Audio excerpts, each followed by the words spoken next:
welcome into another episode of the News4JAGs podcast. Jamal St here alongside Justin Barney. Justin, we haven't done none of these. Yeah. There wasn't. We've been on a bye week as well, right? We took a little bit of a bye week on the podcast. I don't think anybody wanted to hear us talk about the Rams game anyway. I sure didn't want to talk Jags after the last 2 weeks. My goodness. Yeah. Not pretty. Not pretty. All right, week off. So next up is a date with the Raiders. You got to win that game. Come on. If they lose the Raiders game. Yeah, I'm with you. If they lose the Raiders game, the wheels are off. You're not a buyer anymore. Then now you sell everything. Yeah. It's a rebuild. I'm with you. I don't. From what we've seen from this team, you know, the 4-1 start, the high of that, beating the Chiefs, Monday Night Football, turnovers were flowing like manna from heaven. And since then, played good teams. The Rams are good. The Rams are good. Seahawks are good. Yeah. Defensive fronts are really good. Okay, you lose to good teams. I get that. But I think the things that we have said and thought all along are rearing their ugly head. Yep. And showing that the Jaguars just are not contenders. That's if you lose this game. So Trevor Lawrence still erratic. Brian Thomas Jr. and the receivers can't catch. The interior defensive line is bad. There's no pass rush. And when the defense is not forcing takeaways like they were in that ridiculous start, those issues seem to manifest themselves. The offensive line, they had played so much better up until these past two games. 14 sacks. 14 sacks. My God. So, yeah, if you go to Las Vegas and lose this game or those same issues, drop passes, penalties, inability to sack Geno Smith, if those issues pop up, then you say, okay, we're a little bit further away. All right. So, Jaguar social media has been absolutely in shambles. Absolutely in shambles. People have been panicking for about 2 weeks now. So you hit on a couple of them, but let's start with Brian Thomas, since that was the most, I guess, recent thing that sent people over the edge. So Deanna Rossini, she sends out the report that basically the Jaguars are listening to calls on Brian Thomas. Now, she does put the caveat that they are unlikely to move him. People took that, ran with it like the Jaguars are shopping Brian Thomas. So just before we even go any farther, there's a difference between, hey, Justin, you called me. What are you thinking for this deal? And, hey, Justin, would you be interested in trading? Like, there's two different things. Somebody calls, you pick up, and you say, oh, this is crazy, but what you thinking? Just so I can see. And I think people are like, oh, well, they'll just hang up. You don't shop players. They weren't shopping them, and you do listen. And this is what teams do. What do you think James Gladstone's job is? Yeah. So, Brian Thomas, Liam Cohen straight up came out and said he's not going anywhere. So, going to be a Jaguar. He said he's optimistic that BT is going to bounce back. Now, you do need more out of BT. Yeah. A lot more. But I think the panic over the trade, it was a mixture of panic and excitement. Some people wanted him gone. And some people were kind of in panic mode that they were doing that. I mean, for a guy who had such a good rookie year, I mean, the fact is, you saw what he could do last year, playing with Mac Jones the bulk of the time. Much success came with Mac. Yeah. But 17 games, unbelievable rookie season. And so he's 24 games to his NFL career. You got him under contract for up to 5 years at a discount. We've seen BTJ at his best over a 17-game season. Unbelievable year in comparison with Randy Moss in terms of these stats that you put up in the season you had. Yep. And he's in a slump. There's no doubt about it. He's had a horrible sophomore season. Can't lipstick on a pig. This guy has had a bad year. Yeah. He's a top 100 NFL player. He's a guy that Liam Cohen said the offense is going to run through BTJ this year. Yep. And it's run through his hands, and they're dropping him because, he's been disappointing. He's been terrible. But he's a guy who's young. You've seen what he could do at his peak. Just a season ago, I think it's really too early to give up on BTJ. Now, if we're still having these conversations in week 15 and 16, he's short-arming balls, he's dropping passes, and he's been moved over in the pecking order by Travis Hunter, De'Ami Parker, then I think you can have those conversations. But at this point, what do? You move on from him, and what do you replace him with? They've got nothing. Allow me to just, since this is a podcast and we can get as crazy as we want, if I was going to move him, I got one deal that did come to mind that would actually work out. the Cardinals are kind of frustrated with Marvin Harrison Jr. too for some of the similar problems that BT's had.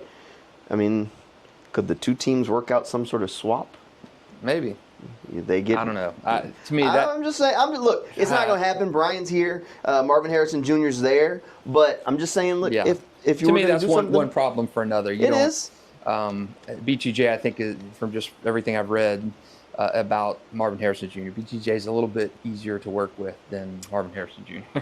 So I don't know about one problem for another. I think you got to ride with BTJ. Look, I mean, he had an unbelievable rookie season, and he's just, for whatever reason, I think he's probably hurt. I think he's probably concealing an injury. I think he's probably a little bit more banged up than he's let on. That's what I've said for a while. He has not looked good since training camp. Yes. And there's a difference between him and last training camp, looking slow, lethargic, just kind of not playing, and they got on the field, boom, he's a gamer. This training camp, I was talking about this to you the other day, and he went up high for a catch one day, and camp came down really, really hard, awkward, was very ginger to get up. Then they're having a team portion, and he got hit and twisted a certain way, and he walked off the field, and like, oh man, this is bad.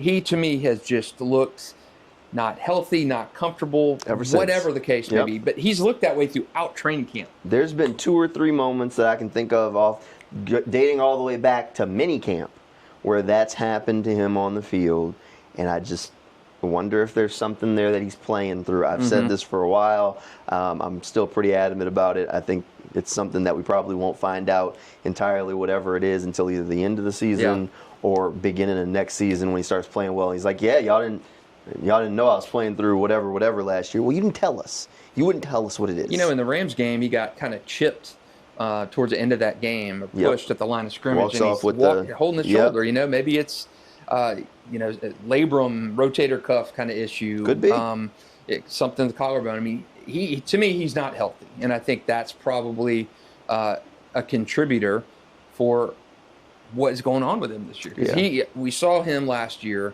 what he could deliver, fast, good. Got 6 drops this year, and I think that's probably a little light on it. Jacksonville's 25 drops as a team. BTJ's got 6 of them, and he short-armed some other ones and stuff. I don't know. Devil's advocate, I think he's fighting through something that we don't know about. I'm with you. All right, so the other thing that Jaguars social media was in combustion about, it seems like they always are, is Trevor Lawrence. You kind of mentioned it. He's struggled. He hasn't played well. Yeah. I don't care what metric you want to judge him by. I mean, he's been fine, but the numbers say he hasn't been well. Now, the problem I have with it right now is I think if I sit there and look at a board, especially these last 2 games, and like chart out the Jaguars' problems, I don't think Trevor Lawrence right now, in my opinion, is even top 2 or top 3. Like, I don't think he's been great, but I think the pre-snap penalties, the drop passes, I think those sorts of things to me are higher on the list than where Trevor's been. But because he's the quarterback and he's a $50 million quarterback, people are looking at it and saying, well, he's the problem. He's the reason they're not winning games. I don't think he's played great, and I think he'd tell you that. I think Liam will tell you that he has to play better. But I think when you start listing problems, I don't think it's Trevor that's the biggest problem right now. But he's not as fixable as some of the other things. Yes. So my issue with Trevor, and I've said this for years, and people skewer me online for it and call me terrible names, and I'm fine with wearing it. And I'm fine with wearing that. But the fan base, not all of them, certain fans, core fans, have been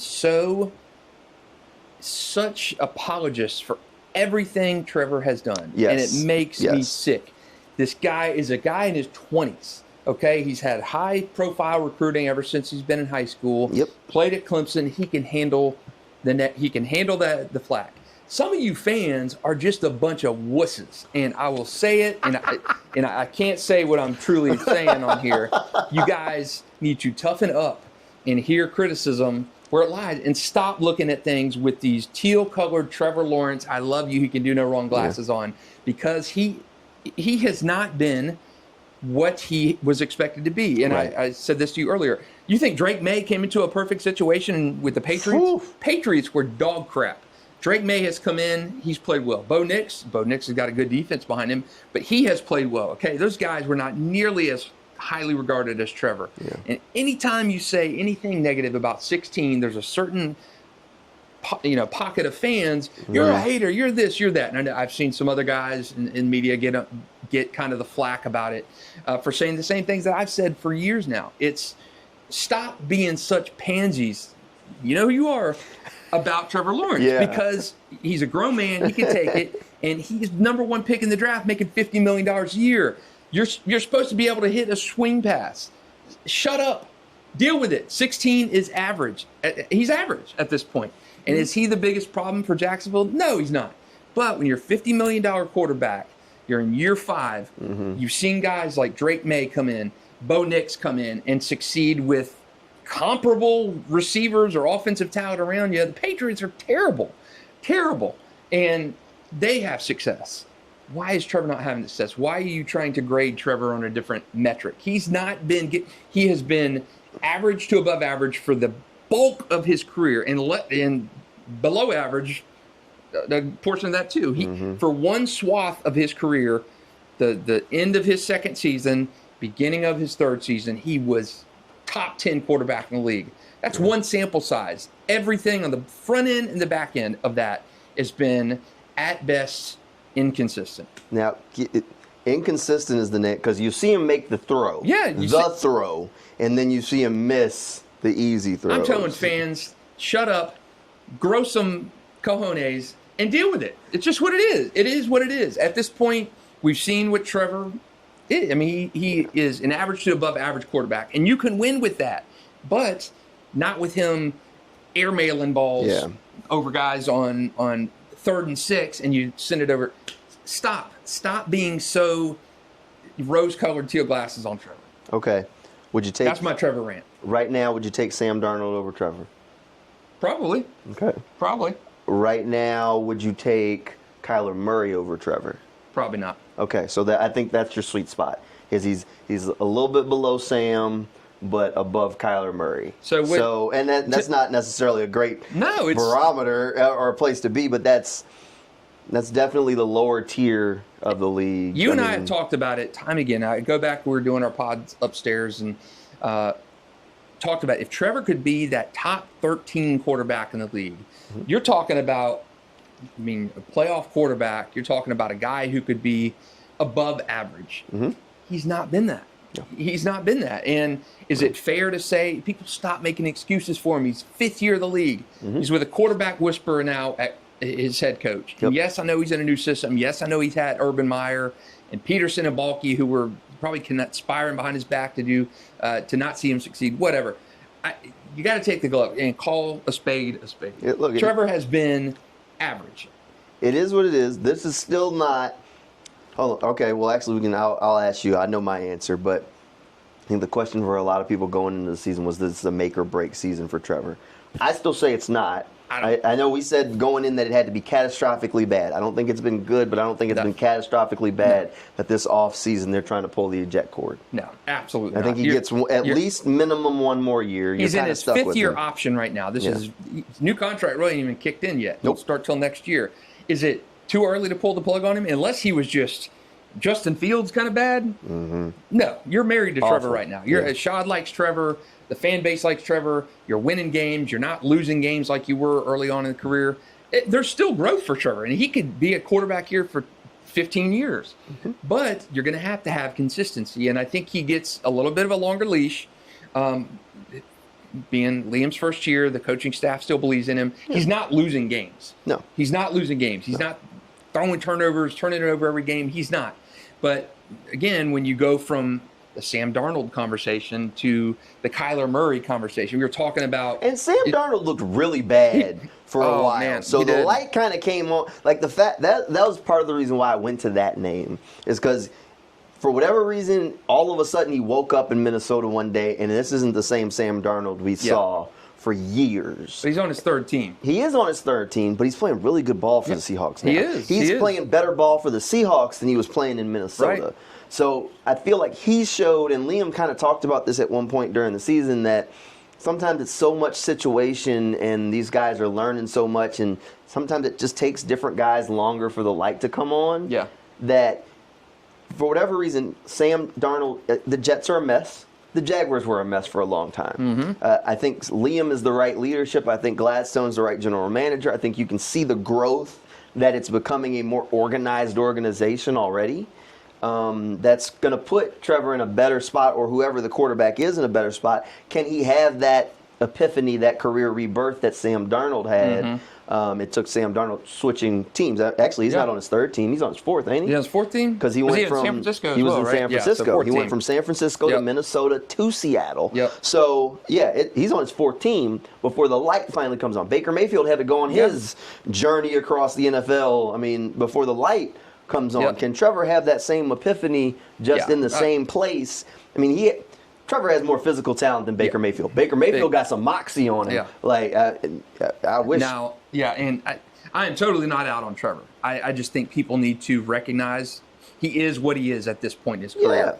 And stop getting so mad if people criticize the Savior and accept it for what he is. Can he still lead Jacksonville and get him to the playoffs and win a game? Absolutely. But I don't think he's ever going to be that generational kind of guy. I just think you know what he is at this point. And at Trevor's peak, he was one of the best quarterbacks, top 10 quarterback in the league. So you know he's got it. But the inconsistency. Now, if we're having this conversation at the midway point of next year, where there's just been kind of this plateau where you kind of, maybe at the end of next year you start having a conversation. Well, is he this guy long term? Do we need to move on? But I'm not out on Trevor. I think it's still way too early in his career. Oh, the contract, by the way, is a big onus on it. I just don't think it's the make or break year. I think this is the make or break regime for Trevor. I don't think it's a make or break year. Here's the caveat. When you get those contracts, because they are so restrictive on the salary cap, the expectation is that he's going to elevate everyone around him to make up for the gaps that now you don't have to spend money on. When he's on the rookie deal, you have all this extra money to spend. You can pay guys and do things that elevate the rest of the talent in the league. Once his contract kicks in, you don't have as much money to throw around at guys to elevate the rest of the team. So you need the quarterback to elevate. If Trevor's not doing that, or the staff gets to the point where they're like, look, at the best, he's a game manager. Like, this is who he is. We don't know if he can be the guy to elevate. Then there might be a tough conversation of, okay, well, how can we? The problem is, how do you find a quarterback? I mean, you thought it was. You can't. I mean, you thought that was it. You thought that was your guy for 15 years, and when you fell into that draft pick, every other quarterback in that class, that was a bad. I mean, as we got further away from that class, it was bad. That was a historically bad quarterback class. It was bad. Justin Fields, bad. Mac Jones, not good. Bad. Not a good class at all. But I think you can win with Trevor as long as he's not turning the ball over, which he's done better at this season. He had a great game-winning drive against the Chiefs. You know it's in there.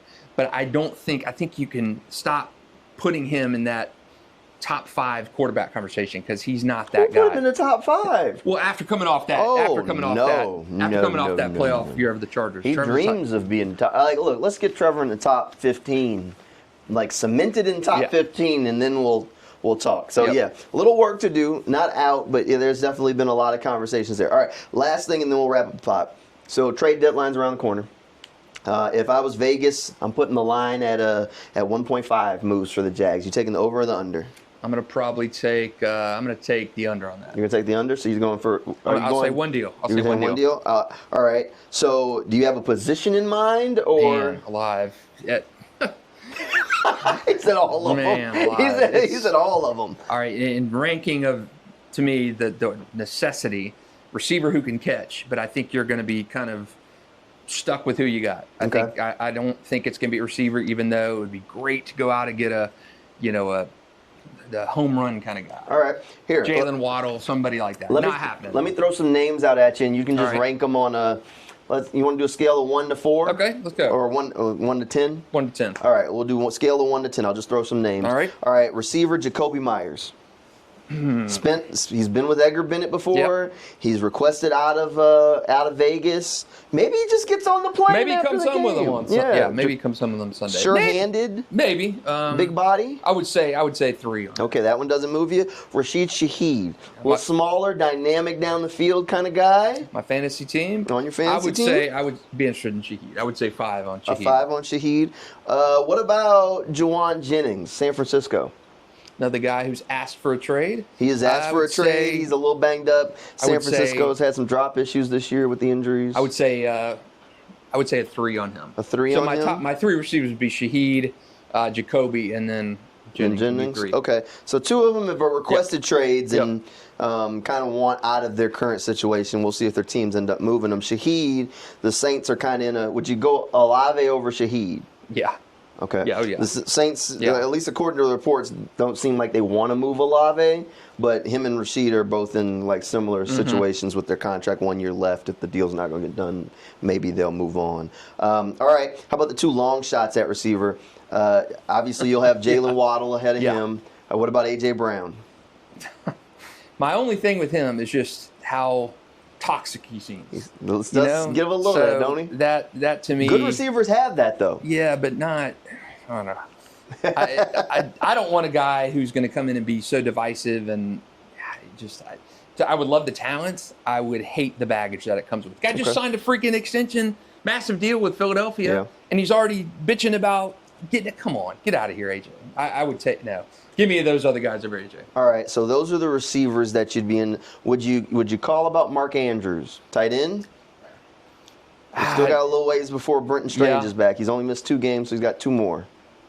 Maybe call on Brenton. Maybe call on Andrews. Okay, 1 is 10. I would say 6 on him. 6 on Mark Andrews. You like that one? Okay. How about Calais Campbell? 3 sacks this season. Need defensive tackle, defensive line help. He could help you at both spots, end and tackle a little bit. Yeah, give me a 5 on Calais. A 5? Middle of the road on him. I don't know what pass rusher kind of defensive muscle you would be able to land at the deadline. Those guys. That's the hard thing. I mean, Titans aren't going to let go of Simmons. Nope. Malik Collins for Cleveland, but how many deals can you possibly do with Cleveland before they're like, look? I don't know what type of upgrade you would get. I mean, everybody's going to say Trey Hendrickson, something along the lines. Trey Hendrickson, Jalen Phillips, but do you need another edge? No, I don't. I think you need a defensive tackle type unless you're moving Trayvon inside. So I'm trying to think about defensive tackles that are available. Yeah. And that's the hard thing. There's not a whole lot of impactful ones. What you're looking for is a guy who can move the stack, and there's not a lot of guys out there at this point. You know, those guys don't grow on trees, and Jacksonville would have to give up quite a bit to get it. To me, I think best case scenario to address the receiver thing is make Travis. I mean, get him out there and keep giving him 15 targets a game. Let him grow. I mean, you gave up a lot to get him. You need him to the expense of what you gave to get him. You got to have that. You got to justify that. And to me, throwing him 5 balls a game, 6 balls a game, well, no. He is a dynamic guy. You saw what he could do last game. Keep giving him the ball. And at some point, you're going to hope that BTJ can hang on to the pass, that the light bulb comes on for Diami. So I think I would love a Rashid Shaheed kind of guy come here. If I'm picking on my just one trade, I think it's got to. I mean, your pass rush is anemic. Yeah, anemic. If all I could get is Calais, I'd take Calais at this point. I mean, I'd try and get something else, but you need a boost. Who are you, over or under the 1.5? I'm over. Over, okay. I think they'll have about. I think one of them will probably be a smaller kind of deal. Saunders kind of deal? Yeah, something like that. And then Luke, I watched Luke Fortner play football this weekend. It'll be I think one will be a deal like that, and then I think they'll get one that's a little bit more impactful. That's just me thinking. We'll see. I think that's about it that I can come up with off the top of my head. That would be move the needle kind of deals. Yeah, to me, it's got to come in the form of somebody who can. To me, and the weak link on this team is that defensive front. The offensive line showed it could click early in the season. Last few games, no. So you got the pieces there when the guys are healthy. Receivers have potential. You got the number 2 pick in the draft. You got another first rounder, BTJ. I mean, the pieces are there. But do you play Travis Hunter full time both ways at this point? I think so. I mean, I think he's better as a corner long term, but I think out of necessity at receiver, I mean, the guy can play. And you gave up so much to get him. You need a spark. Your best player should be out there. Your best player should be out on the field as much as humanly possible, and he's that. He's on both sides of the ball. I think you get him out there, let him play as many snaps as possible. Don't kill the guy, but get it. You want your playmakers out there, and he is that. Yeah, I think it's tough. Like you can see, he's physically talented. I think sometimes the feel at receiver, you can see he's still growing into it and still learning pieces. So it's tough to put him out there full time. He can't be in every meeting. Yeah, and it's different. And I don't look. At some point, where I'm at is he wants to do it. He's going to be unhappy if he doesn't get a chance to do it. You need him to do it. I feel like just let him try. Yeah, I feel like the coaching staff has just vacillated between, hey, he's this change the league kind of guy to which he had. I mean, he is playing both ways, but substantially. But you got to take that leash and let it go longer. I mean, stop pulling him out of games. I mean, let the guy play. Get him out there. You saw what he could do at Colorado, and I know it's Colorado and not the SEC and this NFL, but the guy's got an engine. You drafted him number 2. You gave up a lot to get him. He was dynamic in college. He's clearly an elite player. Let him grow. Let him learn. And let him play.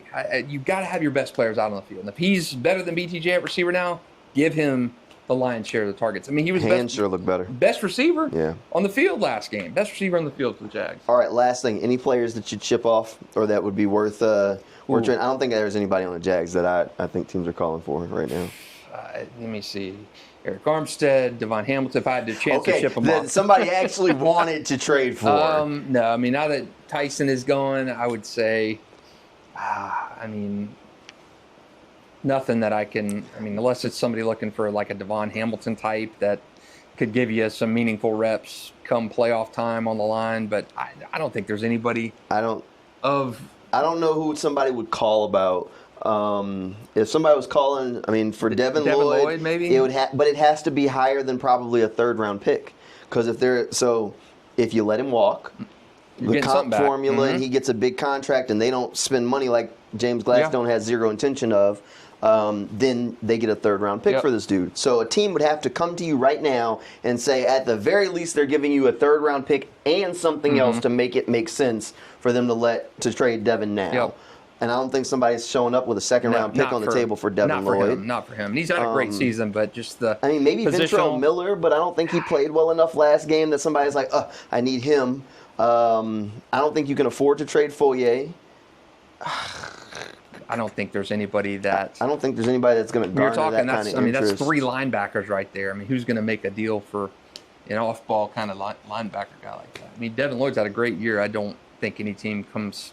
Yeah, if Jacksonville was in a fire sale mode or something, I would say maybe they ship him off. But he's played too strong on defense, and you trade Tyson and look what happens. You can imagine parting out Devin and the defense kind of taking a step back again. No, I don't think any of their guys are going. So we'll see. They have a ton of draft picks, so they do have capital to go get guys if they need to. A ton of draft picks. Like quietly, Gladstone's just been stacking them up. So should be a busy draft season. Still 4. You told me. Still 4-3. I said this on the radio earlier. If you would have told Jaguars fans you were going to be 4-3 coming into the season second half, you'll beat the Chiefs on Monday Night Football, I think 9 out of 10 Jaguars fans would have said, "Sign me up." Sky's not falling. I think people it's the last 2 games. It was 2 that were bad in a row, so people are like, "Oh, the wheels have come off." Here's the. And they were bad. They were. They were, but it's still a 4-3 team going into the second half. The schedule gets much easier. Like Raiders, I think. Look, they should beat the Raiders badly. And Jacksonville native Ashton Genty on the roster. I'm not even messing with you today. Who's on my fantasy football team? I'm not even messing with you today. I feel like I know Ashton, man. He's from here. He's a Jacksonville's favorite son. Going against. We can talk about that Denver week when they play Pat Bryant. I'm not even messing with you today. So they got 4 wins already, right? Yeah. They should beat the Raiders. Should beat the Raiders. They should beat the Titans twice. Yes. That's 7 right there. They got the Jets on the schedule. They should beat the Jets. So your floor, just the games you should win, is 8 games. Mm-hmm. The Colts haven't won in Jacksonville in a long time. So you say, all right, you get to 9. Like let's say they win 9 games, miss the playoffs. This is just forecasting since we're in the bye week. Let's say they win 9 games, miss the playoffs. Is that a successful first year for Liam Cohen? Absolutely. I would think so too. Heck yeah. You go from 4 wins, which you're already there. How many turnovers you had last year? 8 or 9 takeaways the entire season. Mm-hmm. You've got 14 right now. I mean, there have been so many signs of progress. And you knew it wasn't going to be a one-season fix because this team had a lot of efficiency. This team wasn't a 4-13 team last year on paper. You had too many big guys. You had injuries and all that. I think coaching and how the roster was assembled was a big part of that. But I don't think Liam Cohen inherited a 4-win team. I think on paper it should have been, 7 or 8 win team coming back with the talent they had coming back. But I think if you double your win total, I think I said originally 7 to 10, 8, 9. If you don't get past 8 wins, this is going to be a disappointing season. I think they can finish 9 and 8. If they can get to 9, I still think 9 is the floor. I think they can get to 10 or 11. But if they get to 9 or 10 wins, successful season. If we get to, let's say they miss the playoffs, even if they get to 10, because the race to that wild card spot is going to be close. If you get to the end of the year, people feel a little bit better about Trevor. I think we're already getting there where you're like, Travis Hunter's really good. Possible superstar level. I think we're at least knocking on the door of it. If he can show more at receiver, I think everybody, consensus, really good corner. Yes. Elite corner, almost. Yep. And then receiver, where you feel a little bit better, but if you can see a couple more games like against the Rams. His potential's there. But potential's there. And I can see people being disappointed, too, because he's Come on. I guess the expectation was... expectation. You're a Heisman winner. You did something prolific in college football that hasn't been done in generations. He's an elite corner right now. But he's one touchdown in 7 games, no picks. So, I think it's fair. It's been an underwhelming statistical start for Travis. He hasn't been targeted a ton. Underwhelming statistical start for Travis. But you could see when you send out a first-round pick in a trade, you move up to number 2, and you get a guy like Travis, you're hoping for home runs. You are. Home runs. I don't think he's not a home run. But he hasn't been yet. But he hasn't been yet. So if we can get to the end of the season and say, okay, we feel really good about that pick with Travis Hunter, I think those are your two biggest things. I mean, you'd like maybe another young player. We've seen flashes at Tootin. Can we get a chance to see a little more of that? So you feel a little bit better about a couple of those guys. Brian would be great if he went on a little run to end the season. So you said, okay. But you've seen Strange's growth already, so he gets healthy. So I think there's enough building blocks. Like the possibility is there that you could win 10 games even if you miss the playoffs and feel really good I agree. going into next season. And to me, this year was about getting Trevor back on course, fixing the defense, and getting some wins from your draft class. Free agents. Free agency, a little underwhelming. I mean, Hainsey has been solid. Jordan Lewis has been really, really Did you say good. free agency was underwhelming? Okay, who? Justin. De'Ami Brown. Okay, bad. Hainsey good. Hainsey good, right? Jordan Lewis good. Jordan Lewis is good. Way overpaid for Jordan Lewis. Whoa. Way overpaid for Jordan Lewis. Way overpaid for Jordan. Justin. He has been impactful for the defense. He is what you lost when. So I was here when Calais was here. My first year Calais is here. Then they trade Calais. Miami literally just basically did the same thing. And Mike McDaniel said, man, we didn't realize the leadership we lost when Calais left. Jordan Lewis was them paying to get the leadership in the building to an extent. They paid a little bit. Paid a lot. You're bidding against yourself and a guy, a 30-year-old cornerback who was not paid nearly in that spectrum in Dallas. So but he's not even top 5 worst contract on the roster. Okay. Jordan Lewis is a great addition. I just think they paid him too much. All right. Hunter Long, Johnny Munt. All right. I mean, for what they were signed to be backup tight ends and not paid. Johnny Munt. All right, I'll say misses. Who else? Eric Murray. Eric Murray's solid. Been banged up, but good. Dennis Gardeck. Dennis Gardeck's been solid. Okay. Who else did they bring in the free? That's pretty much it. Ogba miss. Smoot miss. Yeah. That's pretty much it. Yeah. So I don't know. So you hit on Jordan Lewis. You hit on Who else did they hit on? I mean, Dennis Gardeck. I think Gardeck's a hit. I think Jordan Lewis is a hit. I think Eric Murray is a hit. And Hainsey's been solid. And I think Hainsey's a hit. So I think you hit on 4. Keep in mind, like, all of these dudes, except for Jordan Lewis, are like nothing contracts. Yeah. Bargain basement, like very low, like barely above vet minimum for most of them kind of deals. Now they needed them. They signed them to be starters for at least spot fill duty. But I think you did that. Plus, if you look at the draft class, you feel pretty good about Travis Hunter at least being really good at corner. Yeah. Bare floor, he's going to be a very good corner for you. You've seen flashes of him at receiver. Can he get more consistent there? All right. Wyatt Milam, we really don't know. But I still say he was really hurt to start the season. Caleb Ransall, we have no idea. Rayon Lane. That's an injury. But Rayon Lane is, I mean, dare I say, better than Daniel Thomas right now. So you saved money and you drafted a replacement that's younger and on a cost-controlled deal. Check. LaQuint Allen, very least, very good pass blocker, going to keep him in the league for probably 10 years. Check. So Jonah Monheim, at the very least, he's better than Luke Fortner. I watched him again on Sunday. So check, upgraded there. So you start looking at, we have no idea about Jack Kaiser at this point.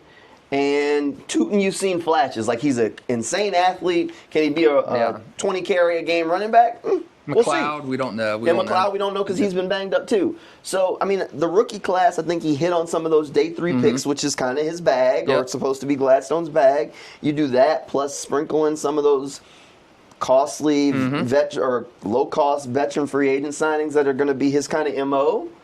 I don't think the offseason was bad. I don't think the combination was bad. What a bad offseason. I mean, and you got 2 undrafted free agents that made the roster, and BJ Green's at least been active. Yeah, no, definitely not a bad offseason. For a first-time everything, GM, head coach, coordinators, definitely not a bad offseason. I think you needed to, what do they say? It's raising the floor of the team. I think you had to do that. Even the Hunter Long signings, 2 touchdowns, by the way. Johnny Munt, those guys are not. You're doing it to kind of lift the floor. To me, first year coaching regime gets here. They're trying to redo all the stuff from the past, get their guys in there. So I get it. Yeah. Year 2 to me is more interesting. You're gonna have a lot of dead money though to work. Yes, they have a ton of dead money to work with. I also think they went to ties. Like Hunter Long had ties to the offense. How many guys can we bring in that'll help raise the intelligence level for this offense quickly and early? So I think that played a little bit of a role for some of the signings too. I don't know. We'll see how it works out. I think the second half of the season should be fun. Doesn't he have as many touchdown catches as Brian Thomas Jr.? ETJ got 1 or 2? ETJ has 1 touchdown catch. Okay, so total touchdowns is 2. Hunter Long, 2 TDs. Yeah, that's right. So good signing. So that tips the scale. There you go. All right, Hunter Long, friend of the podcast. That's right. Hey, he can do the Rubik's Cube in 10 seconds too. He sure can. Yeah. All right, that'll pretty much do it for this News4JAX podcast. We appreciate you guys hanging out with us, and we'll see you next time.